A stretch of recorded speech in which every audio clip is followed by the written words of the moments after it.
How do you change your currency on your Facebook Ads Manager? In this video, I'm going to show you how. If you find this useful, do subscribe to this channel and also give me a like. Without further ado, let's jump straight into my computer and let me show you how you can do it. Let's go. Alright, first of all, open up your Ads Manager. I will assume that you know what Ads Manager is and where to find it. Alright, so it's actually very easy. Also, adsmanager.facebook.com. Okay, I'm going to show you some document by Meta first. Alright, so again, any update, you need to be admin of the ad account. Okay, the payment method available to you depend on the currency you choose. So country and the currency must match. So this one you need to take note. So if you cannot change it, most probably because of country issues. Alright, so if you select all these countries, so I will have this document, this page link in the description. So if you find issues, you can check this out. If you do not have any issue, you can straight away just go to the Ads Manager and let's do it together. Okay, now let's go to Ads Manager. So now I'm in Ads Manager. Okay, click on billing and payment.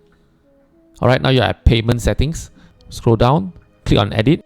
Add the business info down there, and then you can change your currency and time zone. So you change your currency to Malaysia ringgit or whichever that you want to change to. I'm Malaysia, so I click to Malaysia ringgit. My time zone is supposed to be in Kuala Lumpur. Let me check. I'll change this later. Okay, so yeah, so just have to change your currency and time zone and that's it. Alright, you can have your business name just in case if you want your invoice to be in your business name and other things else here as well. So yeah, so that's how easily you can change the currency that you use in Ads Manager. You just have to open up Ads Manager, go to payment settings and then just change the billing there. If you have issues, you can look into here and see why you cannot do it. If not, yeah, then contact the support. Alright, so yeah, that's it. So that's how you can change your currency for your Ads Manager. If you find this helpful, do subscribe to this channel and also like this video. Thank you so much for watching and I see you next time. Goodbye.